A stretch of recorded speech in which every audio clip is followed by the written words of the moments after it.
اور ہمارے فرشتے ابراہیم کے پاس بشارت لے کر آئے تو سلام کہا۔ انہوں نے بھی جواب میں سلام کہا۔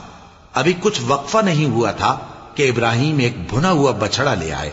پھر جب دیکھا کہ ان کے ہاتھ کھانے کی طرف نہیں بڑھتے، یعنی وہ کھانا نہیں کھاتے، تو ان کو اجنبی سمجھ کر دل میں خوف کیا۔ فرشتوں نے کہا کہ خوف نہ کیجیے، ہم قوم لوط کی طرف ان کے ہلاک کرنے کو بھیجے گئے ہیں۔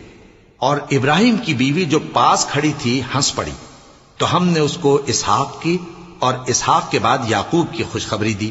اس نے کہا، اے میرے بچہ ہوگا، میں تو بڑھیا ہوں اور یہ میرے میاں بھی بوڑھے ہیں، یہ تو بڑی عجیب بات ہے۔ انہوں نے کہا، کیا تم اللہ کی قدرت سے تعجب کرتی ہو؟ اے اہل بیت، تم پر اللہ کی رحمت اور اس کی برکتیں ہیں، وہ لائق تعریف ہے، بڑا ہے۔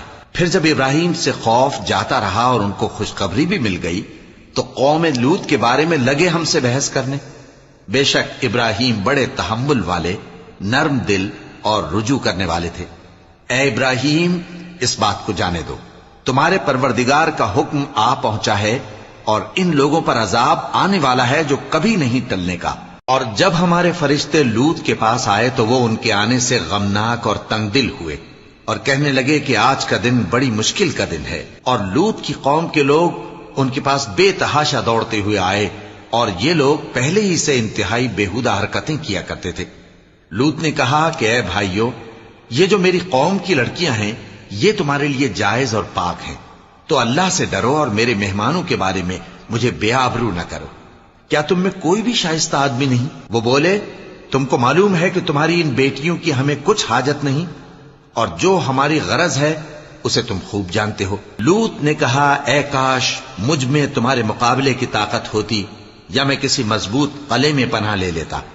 فرشتوں نے کہا، اے لوط، ہم تمہارے پروردگار کے فرشتے ہیں، یہ لوگ ہرگز تم تک نہیں پہنچ سکیں گے، تو کچھ رات رہے سے اپنے گھر والوں کو لے کر چل دو، اور تم میں سے کوئی شخص پیچھے مڑ کر نہ دیکھے، مگر تمہاری بیوی کے جو آفت ان پر پڑنے والی ہے وہی اس پر بھی پڑے گی۔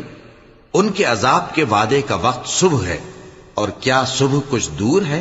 پھر جب ہمارا حکم آیا ہم نے اس بستی کو الٹ کر نیچے اوپر کر دیا اور ان پر پتھر کی تہ بتہ کنکریاں برسائیں جن پر تمہارے پروردگار کے ہاں سے نشان کیے ہوئے تھے، اور وہ بستی ان ظالموں سے کچھ دور نہیں۔